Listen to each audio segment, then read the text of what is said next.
നമ്മളിവിടെ ഇട്ടേച്ച് പോകുന്ന നമ്മുടെ മക്കൾ, ഭാര്യ, നമ്മുടെ മാതാപിതാക്കൾ, കൂട്ടുകാർ, നമ്മളുമായി ബന്ധപ്പെട്ട നമ്മുടെ സാമ്പത്തിക സ്രോതസ്സുകൾ, കച്ചവടക്കാർ, നമ്മുടെ ബിസിനസ് കച്ചവടം എല്ലാം ഇവിടെയുണ്ട്. അവരുടെ ഹൃദയത്തിൽ വരുന്ന, അവരുടെ തലയിൽ ഉദിക്കുന്ന ചിന്തകൾ എന്തായിരിക്കും? സത്യത്തിൽ പലപ്പോഴും നമ്മൾക്ക് വേവലാതിയാണ്. ഒരു അസുഖം വരുമ്പോഴേക്കും, എവിടെയെങ്കിലും ഒരു വഴി നമ്മൾ കിടക്കുമ്പോഴേക്കും പടച്ചറപ്പേ കഴിഞ്ഞോ, എന്തൊക്കെയോ നമ്മൾ ചിന്തിച്ചു കൂട്ടും. അപ്പോഴേക്കും എന്തിനാ നമ്മൾ പോകുന്നതിലല്ല, നമ്മൾ പോകുന്നതിനേക്കാളും നമ്മുടെ ഉടപ്പിറപ്പുകൾ നമ്മളെ അപേക്ഷിച്ച് കഴിയുന്ന, നമ്മളെ ആഗ്രഹിച്ച് കഴിയുന്ന ഒരു വിഭാഗം അവർ എന്താകുമെന്നുള്ള ഒരു വേവല. എങ്കിൽ നമ്മുടെയൊക്കെ ജീവിതത്തിന്റെ യാഥാർത്ഥ്യം എന്താണെന്ന് മഹദിയായ ആയിഷ ബീവി റളിയല്ലാഹു അൻഹ, അദ്ദേഹത്തിന്റെ ഉടപ്പിറപ്പ് മഹാനായ അബ്ദുറഹ്മാൻ റളിയല്ലാഹു അൻഹു, അബൂബക്കർ സിദ്ദീഖ് തങ്ങളുടെ മകനായ അബ്ദുറഹ്മാൻ, അവര് ഹിജ്റ 58 ലോകത്തോട് കൂടെ പറയുന്നത്. ആയിഷ ബീവി നബി സല്ലല്ലാഹു അലൈഹി വസല്ലം തങ്ങളുടെ കൂടെ ഹിജ്റ പോയിട്ട് മദീനയിലാണ് ജീവിക്കുന്നത്. അബ്ദുറഹ്മാൻ എന്ന് പറയുന്ന തന്റെ ഉറ്റ സഹോദരൻ മക്കയിലാണ് ജീവിക്കുന്നത്. അങ്ങനെ ഹിജ്റ 58 വിട പറഞ്ഞല്ലോ. അല്പകാലങ്ങൾക്ക് ശേഷം തന്റെ സഹോദരിയായ റസൂൽ കരീം സല്ലല്ലാഹു അലൈഹി വസല്ലം തങ്ങളുടെ ഭാര്യ, അവിടുത്തെ ബീവി ആയിഷ റളിയല്ലാഹു അൻഹ തന്റെ സഹോദരന്റെ ഖബർ സന്ദർശിക്കുമ്പോ ഹൃദയത്തിന്റെ ഉള്ളിൽ നിന്ന് ഗദ്ഗദത്തോട് കൂടിയിട്ട് താൻ അറിയാതെ 2 വരി കവിതകൾ മഹദി ഉരുവിടുന്നുണ്ട്. താൻ അറിയാതെ തന്റെ ചുണ്ടുകളിലൂടെ അങ്ങ് പുറത്തേക്ക് അങ്ങ് ചാടിപ്പോവുകയാണ്.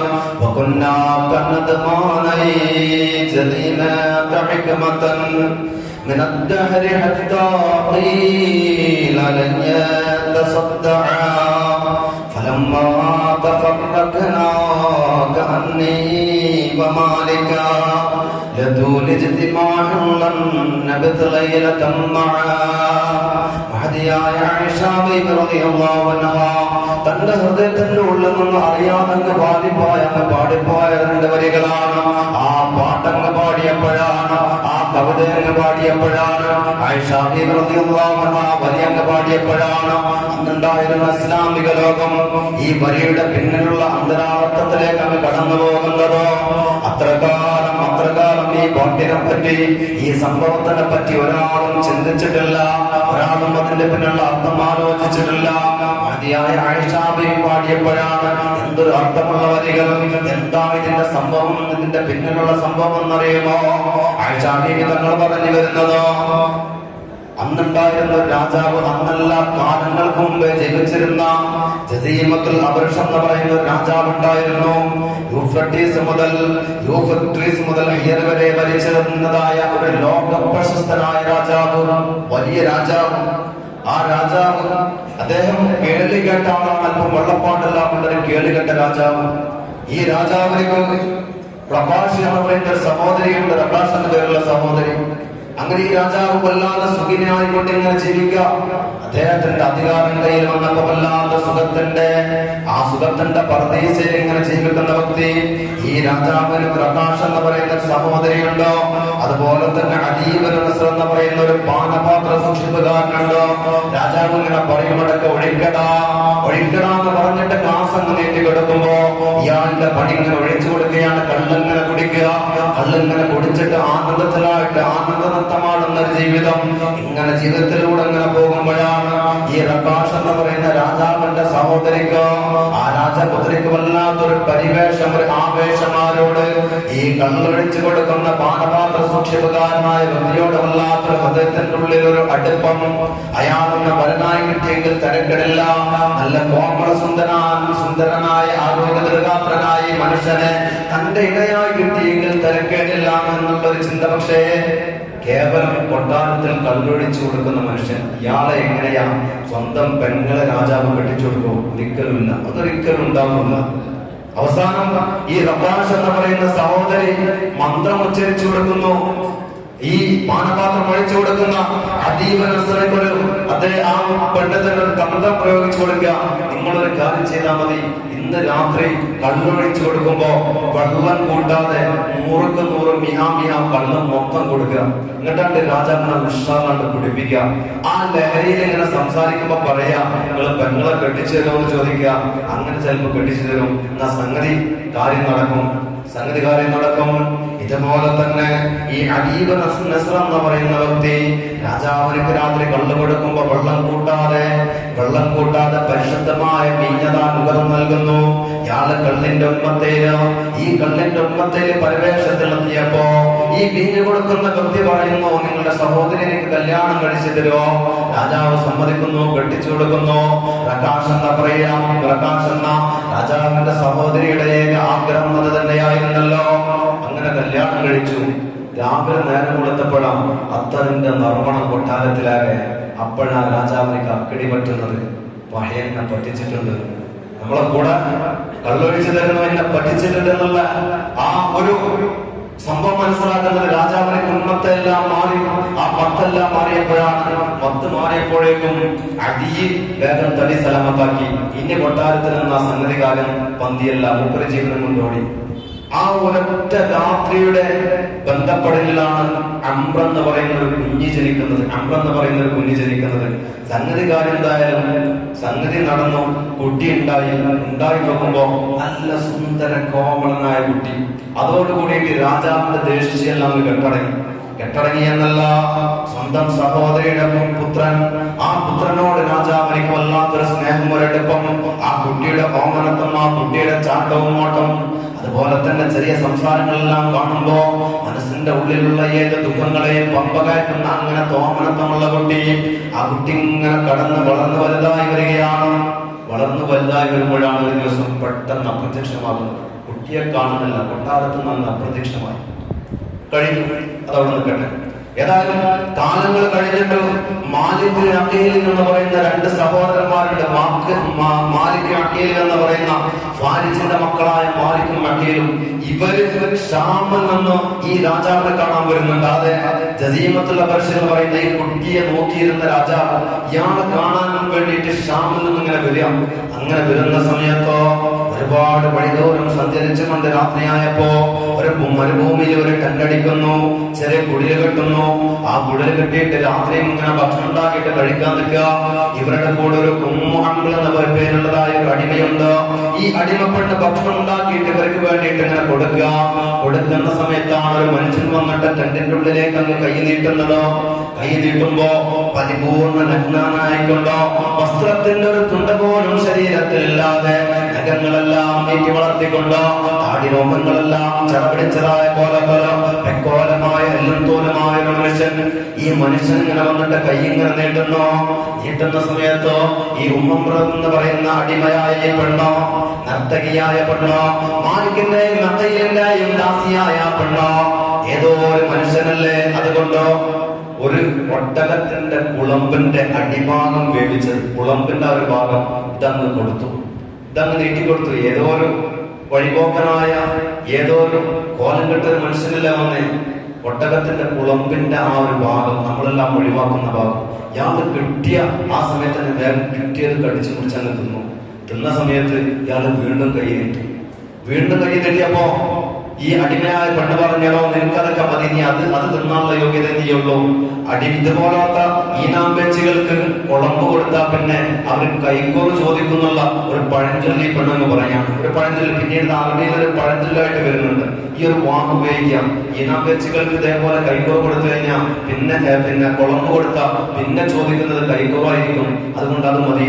അപ്പൊ ഇയാള് തിരിച്ചൊരു കവിത അങ്ങ് പാടുന്നുണ്ടോ?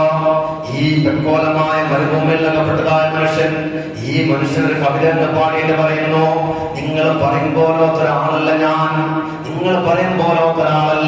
നിങ്ങളെക്കാളും ഉന്നത കുലജാതനാണ് ഞാൻ, നിങ്ങളെക്കാളും ആഠിത്യവും പ്രൗഢിയും ഉള്ളതായ മനുഷ്യനാണ് ഞാൻ, നിങ്ങൾ ഉദ്ദേശിക്കുന്ന പോലെയല്ല ഞാൻ. തങ്ങൾ പറഞ്ഞപ്പോ ടെന്റിന്റെ ഉള്ളിലുള്ള മാലിക്കും വക്കീലും കേൾക്കുന്നുണ്ട്. ഇയാൾ ചോദിച്ചല്ല, നിങ്ങളാരാണ്? അപ്പൊ പറഞ്ഞെടുത്തു, ഞാനാണ് അമ്ര. ഹിയറിലുള്ള കൊട്ടാരത്തിൽ നിന്ന് അപ്രത്യക്ഷമായി എന്ന് പറയുന്ന ജിന്ന് തട്ടിക്കൊണ്ടുപോയ കുട്ടി എന്ന് പറയുന്ന ഒരാളുണ്ടല്ലോ, ആ വ്യക്തിയാണ് ഞാൻ. സുബ്ഹാനല്ലാഹ്, ഇത് കേട്ടതും വല്ലാത്ത നിധിയാണ് ഞങ്ങളുടെ മുമ്പിൽ വന്നിട്ടുള്ളത്. രണ്ടുപേരും ചാടി എഴുന്നേറ്റുകൊണ്ട് അങ്ങ് കെട്ടിപ്പിടിച്ചു. ഇയാളെ ചീഞ്ഞു വാസനിക്കുന്ന ശരീരം, നഗ്നമായ ശരീരം, ജലപിടിച്ചതായ മുടി, ഇതൊന്നും പിന്നെ ചിന്തിക്കുന്നില്ല. രണ്ടുപേരും കിട്ടിയ നിധിയല്ല എന്നും പറഞ്ഞിട്ട് അങ്ങ് കെട്ടിപ്പിടിച്ചിട്ട് വേഗം കൊണ്ടുപോയി കുളിപ്പിച്ചു. നഖം വെട്ടി, മുടിവെട്ടി, നല്ല വസ്ത്രങ്ങൾ കൊടുത്തു, നല്ല ആഭരണങ്ങൾ അണിയിച്ചു, ഒരു രാജകോശാലിയായിട്ട് കണ്ട് ആക്കിയെടുത്തു. ഇവർക്ക് മനസ്സിലായി ഇത് തന്നെയാണ് കിട്ടിയ മുതല്. ഇനി ഇതിനേക്കാളും വലിയ കാണിക്ക രാജാവിന് വേണ്ട. ഇവർക്ക് രാജാവിന് വേണ്ടി കാണിക്കയുമായിട്ട് പോകുന്നത് ഇതിന്റെ ഇടയിലാണ് ഇങ്ങനത്തെ ഒരു സാധനം കളഞ്ഞു കിട്ടുന്നത്. ഏതായാലും മൂപ്പരെയും കൂട്ടിയിട്ട് കൊട്ടാരത്തിലേക്ക് അങ്ങ് കൊണ്ടുപോയി. കൊട്ടാരത്തിലേക്ക് കൊണ്ടുപോയിട്ട് തന്റെ ഉമ്മയുടെ സഹോദരൻ, തന്റെ അമ്മാവൻ ജസീമത്തുൽ അബ്രസിന്റെ മുമ്പിൽ ഇവരെ കാണിക്ക വെക്കുന്നു. പണ്ട് കാലത്ത് നിങ്ങൾ സ്നേഹത്തോട് കൂടി വളർത്തിയ നിങ്ങളുടെ പൊന്നാന മരുമകനിതാ, സഹോദരന്റെ മകനിതാ, ഇതാ ഞങ്ങൾക്ക് കിട്ടിയതാണെന്ന് പറഞ്ഞിട്ട് അങ്ങ് കാണിക്ക വെക്കുമ്പോ രാജാവ് സൂക്ഷിച്ചു നോക്കിയിട്ട് പടച്ചറബയിൽ എന്റെ സഹോദരന്റെ മകൻ എന്റെ പൊന്നമോനെ പോലെ വളർത്തിയതായ മകനാണല്ലോ എന്ന് പറഞ്ഞിട്ട് രാജാവതാ സിംഹാസനത്തിൽ നിന്ന് ഇറങ്ങി വന്നുകൊണ്ട് കെട്ടിക്കൂട്ടി പിടിക്കുന്നു. എന്നിട്ട് മാലിക്കിനോടും മക്കളിനോടും പറയുന്നുണ്ട്, നിങ്ങൾക്ക് എന്താണോ വേണ്ടത് ചോദിച്ചോളൂ, നിങ്ങൾക്കുള്ള സമ്മാനം ഞാൻ തീരുമാനിക്കുന്നില്ല, അത് തീരുമാനിക്കാൻ ഞാൻ നിങ്ങൾക്ക് തന്നെ വിട്ടു തന്നു. എന്ത് വേണോ നിങ്ങൾ ചോദിച്ചോളൂ, അത് ഞാൻ നിങ്ങൾക്ക് തരാം. ഇവര് രണ്ടാമതൊന്നും ആലോചിച്ചില്ല. ഇവര് പറഞ്ഞു, രാജാവേ ഞങ്ങൾക്കൊന്നും വേണ്ട, ജീവിച്ചിരിക്കുന്ന കാലം ഞങ്ങൾ രണ്ടുപേരും നിങ്ങളെ കൊട്ടാരത്തിൽ തിന്നും കുടിച്ചും സുഖിച്ചും ഇങ്ങനെ ജീവിക്കണം, തിന്നും കുടിച്ചും സുഖിച്ചിങ്ങനെ ജീവിക്കണം. ഇതാണ് ഞങ്ങളുടെ ആഗ്രഹം. ഈ ആളുകൾ മാലിക് വക്കീൽ എന്ന് പറയുന്ന വ്യക്തികൾ, ഫാരിജിന്റെ മക്കളായ മാലിക്കും വക്കീലും ഈ രാജാവിന്റെ കൊട്ടാരത്തിൽ രണ്ട് സഹോദരന്മാരും പിന്നീട് ഒരുപാട് കാലം ജീവിക്കാം. 40 കൊല്ലം ഇവര് ഏകോദര സഹോദരന്മാരെ പോലെ ഒരു പണിക്ക് പോകണ്ട, ഒരു വിഷയമില്ല. രാവിലെ വൈകുന്നേരം പാലുമുട്ടേ കഴിക്കുക, ഉറങ്ങുക, എന്താ വേണ്ടത് അതൊക്കെ കൊട്ടാരത്തിൽ രാജാവിനെ കൊടുക്കുക. ഈ ഒരു സംഭവം ഇതാണ് നെതുമാനെ ജദീമയുടെ 2 ഇണപിരിയാത്ത കൂട്ടുകാർ എന്ന് പറയുന്നത്. ജദീമയുടെ 2 ഇണപിരിയാത്ത കൂട്ടുകാർ ഈ ജദീമത്തുൽ അബ്റസിന്റെ പിന്നെ 40 കൊല്ലത്തെ കൂട്ടുകാരായി ഇവർ കൊട്ടാരത്തിൽ.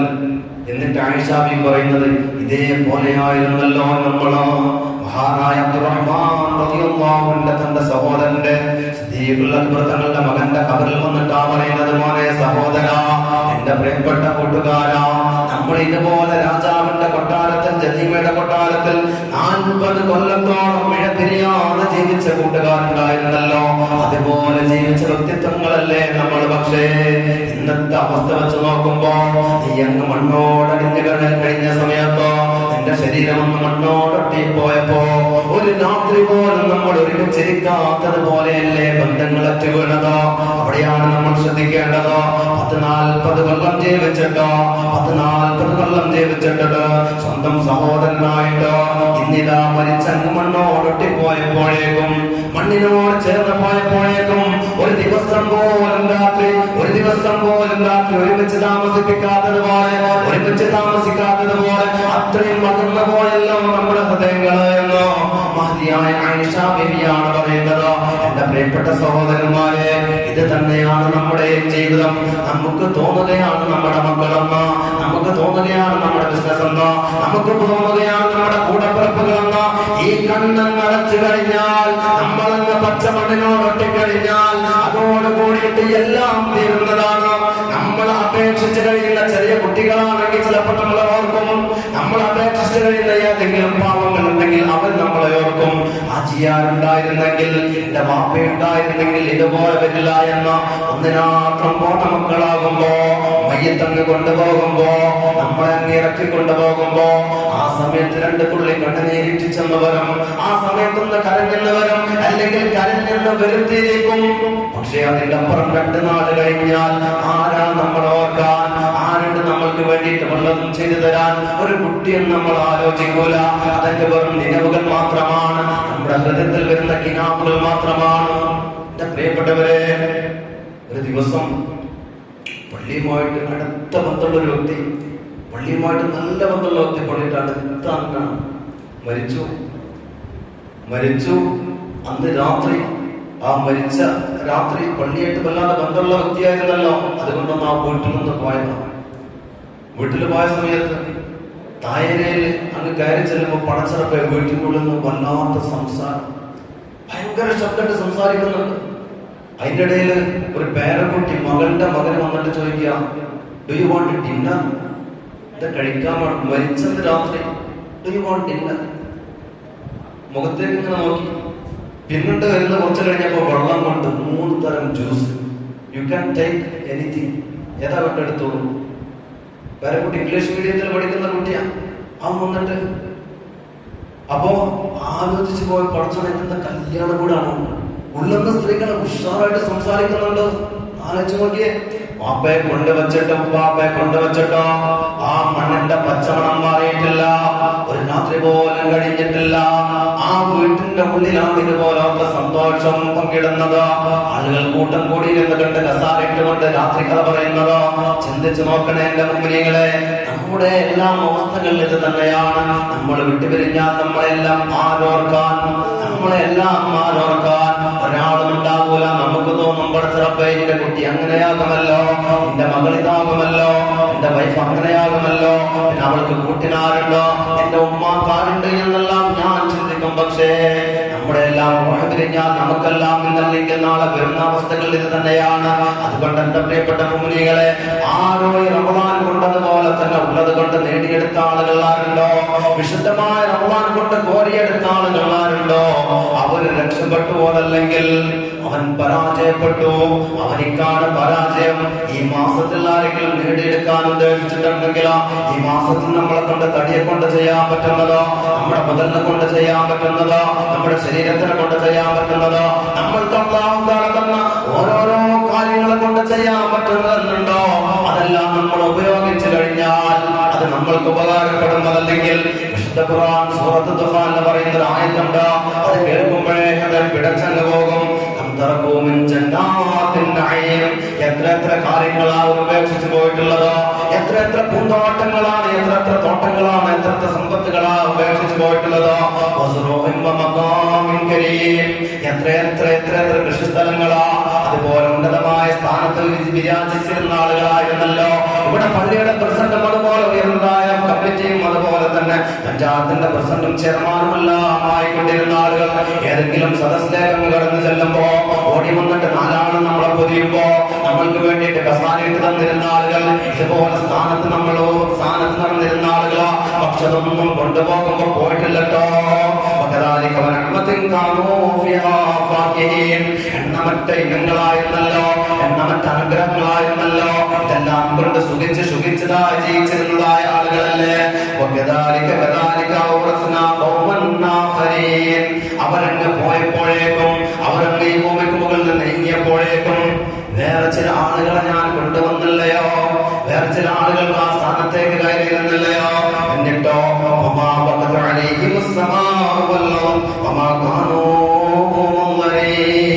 ഒരു ആകാശമോ ഭൂമിയോ അവർക്ക് വേണ്ടിയിട്ട് ഒരു തുള്ളി കണ്ണുനീരിച്ചിട്ടില്ല. ഈ അവരുണ്ടാക്കി വെച്ചതൊന്നും അവർക്ക് വേണ്ടിയിട്ട് കരഞ്ഞിട്ടില്ല, അവരുണ്ടാക്കി വെച്ചതൊന്നും അവർക്ക് വേണ്ടിയിട്ട് ഒന്ന് കാത്തിരുന്നിട്ടില്ല, അവർക്ക് വേണ്ടിയിട്ട് ഒരു സാധനവും സങ്കടപ്പെട്ടിട്ടില്ല. ഈ ലോകം ഇന്നലെ എങ്ങനെയായിരുന്നോ അതുപോലെ തന്നെയാണ് ഇന്നും, ഇനി നാളെയും അതുപോലെ തന്നെയാണ്. നമ്മൾക്ക് വേണ്ടിയിട്ട് ഇവിടെ ഒരു ഉമ്മ പറ്റ മക്കളും ഉണ്ടാകൂല.